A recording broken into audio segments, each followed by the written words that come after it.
कहना चाहेंगे भाई साहब, धारा 370 हटने के बाद से वहाँ के हालात और खराब हो रहे हैं और नहीं दावा किया जा रहा है कि बहुत बेहतर होगा। नहीं, देखिए 370 वहाँ पे जाके आप ग्राउंड रिपोर्ट करेंगे तो कुछ माहौल ठीक है। इससे पहले हम देखेंगे तो बड़ा स्थिति गड़बड़ थी, वहाँ पे आए दिन लोग मारे जाते थे। और धारा 370 हटने से एक फायदा ये हुआ है कि पहली बात तो वहाँ पे स्वतंत्र तौर पे हम अपने भारत का तिरंगा फहरा सकते हैं। ये धारा 370 जैसे कानून कई राज्यों में के लिए बने हुए अभी भी बने हुए हैं, नाम उनके अलग हैं। प्रॉपर्टी आप नहीं ले सकते, ठीक ना, शादी भी नहीं कर सकते, शादी किया तो आपको प्रॉपर्टी वैसा नहीं मिलेगा। तो फिर कश्मीर पे ही हटा के कौन सा फायदा मिलेगा? बाकी जगह के भी क्यों नहीं हटाया गया? राष्ट्र जहाँ जहाँ की बात कर रहे हैं, जैसे कुछ एरिया रीजन अरुणाचल प्रदेश का है, समझ रहे हैं, तो वहाँ पे इतनी दर्दनाक जो घटनाएं हैं वो नहीं होती हैं। वो चाइना से सटा हुआ है, अरुणाचल प्रदेश का क्षेत्र जहाँ पे लागू होता है वहाँ पे तो लगातार चाइना ये कर रहा है, लगातार सुनिए, मैं इसमें ये कहना चाह रहा हूँ, आप भारत की करीब 33% फोर्स इसमें जम्मू कश्मीर में है और खासकर वैली में ज्यादा, जहाँ आतंकवाद ज्यादा है ना। जम्मू में उतना नहीं जितना कश्मीर वैली में है, वहाँ 33% हमारी आर्मी वहाँ रहती है, ठीक है ना। तो इतने सिक्योरिटी इतने उसके बाद भी अगर घटनाएं बढ़ रही, कहीं ना कहीं बॉर्डर में लेफ्ट तो है, ठीक है ना, लेफ्ट है कि नहीं है? सुनिए मेरी बात, देखिए ये जो 370 की समस्या है, सुनिए मेरी बात, जो 370 की समस्या है ये बहुत नॉर्मल समस्या नहीं है। कहने मतलब ये 370 एक इमोशनल कार्ड था मोदी जी का। आप उठा के देख लीजिए, जो घटनाएं पहले होती आज भी उतनी होती हैं।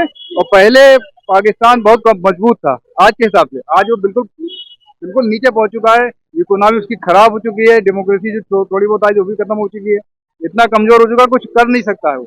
उसके बाद भी घटनाएं अगर बढ़ रही हैं तो कहीं ना कहीं हमारे सिक्योरिटी में या हमारे जो वो बने हुए कौन से वो थे यार, नहीं एलजी नहीं, जो हमारे वो है सलाहकार है, राष्ट्रीय सुरक्षा सलाहकार जेम्स वार्ड रहे थे, उनकी कहीं ना कमी है, कहीं ना कमी तो भाई आप जिम्मेदारी रखाएंगे। 370 के हटने के बाद जो समस्या पहले थी वो समस्या क्या कम हुई है? अच्छा, अगर कम हुई होती तो ये बताएं पहले कि जो कश्मीर का 30% हिस्सा आज भी चाइना के पास क्यों है? आज भी 30% हिस्सा कश्मीर का चाइना के पास आज भी है। तो इन्होंने जैसे कहा झंडा, हाँ चीन के पास आज भी, जो कह रहे हैं कि झंडा फहराने की बात, ठीक, तो आज ये बताएं आरएसएस कार्यालय पे आज भी तिरंगा क्यों नहीं फहराया जाए? सटी ही नहीं है कश्मीर की सीमा, बात मैं कर रहा हूँ, चीन के पास आज भी 30% हिस्सा है, 30% हिस्सा आज भी भारत कश्मीर का है।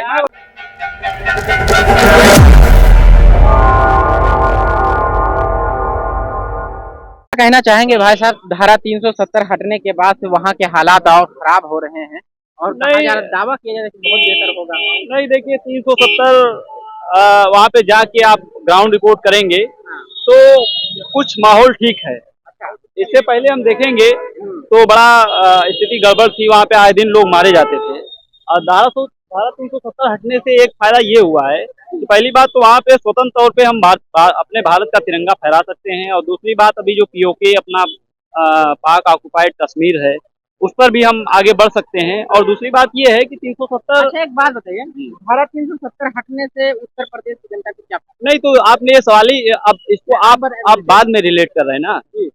ये भी उत्तर प्रदेश भी भारत का हिस्सा है, कश्मीर भी भारत का हिस्सा है।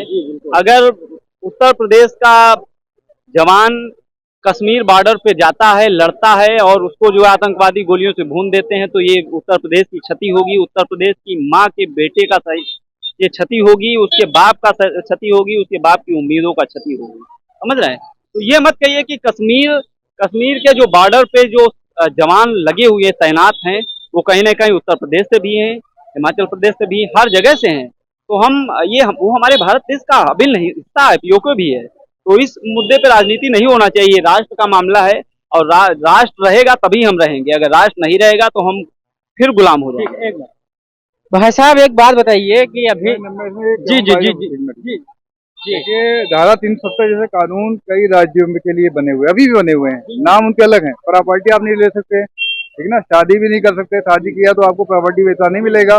तो फिर कश्मीर पे ही हटा के कौन सा फायदा मिलेगा? बाकी जगह के भी क्यों नहीं हटाया गया?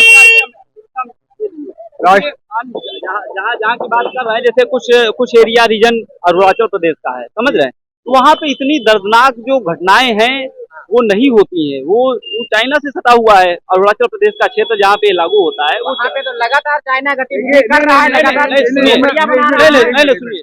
मैं इसमें ये कहना चाह रहा हूँ, आप भारत की करीब 33% फोर्स इसमें जम्मू कश्मीर में है, और खासकर वैली में ज्यादा था, जहाँ आतंकवाद ज्यादा है, ठीक है ना। जम्मू में उतना नहीं जितना कश्मीर वैली में है। वहाँ 33% हमारी आर्मी वहाँ रहती है, ठीक है ना। तो इतने सिक्योरिटी इतने उसके बाद भी अगर घटनाएं बढ़ रही, कहीं ना कहीं बॉर्डर में लेफ्ट तो है, ठीक है ना, लेफ्ट है कि नहीं है। नहीं, सुनिए मेरी बात, देखिए ये जो 370 की समस्या है, सुनिए मेरी बात। जो 370 की समस्या है ये बहुत नॉर्मल समस्या नहीं है। कहने मतलब ये 370 ये एक इमोशनल कार्ड था मोदी जी का। आप उठा के देख लीजिए, जो घटनाएं पहले होती थी आज भी उतनी होती हैं। और पहले पाकिस्तान बहुत मजबूत था, आज के हिसाब से आज वो बिल्कुल बिल्कुल नीचे पहुंच चुका है। इकोनॉमी उसकी खराब हो चुकी है, डेमोक्रेसी जो थोड़ी बहुत आई वो भी खत्म हो चुकी है। इतना कमजोर हो चुका, कुछ कर नहीं सकता है वो। उसके बाद भी घटनाएं अगर बढ़ रही हैं तो कहीं ना कहीं हमारे सिक्योरिटी में या हमारे जो वो बने हुए कौन से वो थे यार, नहीं एलजी नहीं, जो हमारे वो हैं सलाहकार है, राष्ट्रीय सुरक्षा सलाहकार जेम्स वार्ड रहे थे, उनकी कहीं ना कमी है। कहीं ना कमी तो भाई आप जिम्मेदारी रखाएंगे। सुनिए मेरी बात, मैं इनका जवाब देना चाहता हूँ।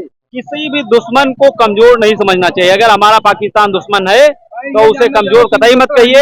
समझ रहे हैं ना? वो कह रहे हैं कि अगर जो समस्या पहले थी धारा आज भी है 370 से ना, पहले और धारा 370 हटा देने के बाद भी वही समस्या तो फिर क्या है? वो एक पॉलिटिकल कार्ड था, पॉलिटिकल कार्ड इसलिए था जब वो हटाया गया था तो उसका एक फायदा ये गिनाया गया था कि कश्मीर से लड़कियां बहुत खुश होती, वो लड़कियां भी आएंगी। अगर वो सोशल मीडिया पर कंपेन चला था तो नहीं, देखिए सुनिए मेरी बात, इससे पहले मोदी जी ने बहुत प्रण लिया था। जब रथ यात्रा निकाल रहे थे तो उन्होंने प्रण लिया था कि मैं जाऊंगा और कश्मीर के लाल चौक पे अपना तिरंगा फहराऊंगा। उन्होंने ये सुनिए मेरी बात, सुन लीजिए। उन्होंने कहा था कि जिसकी माँ ने दूध पिलाया हो तो मुझे मार के दिखाएगा, है ना। तो वो गए थे, वो उन्होंने वो प्रण उस समय लिया था। उस समय वो जुमलेबाजी हो गई, जुमलेबाजी नहीं, प्रधानमंत्री की हत्या हो चुकी है। इंदिरा गांधी और राजीव गांधी, इंदिरा गांधी तो एज ए पीएम हत्या की गई है, उसका राजीव गांधी जो एक्स पीएम थे तब हुई है।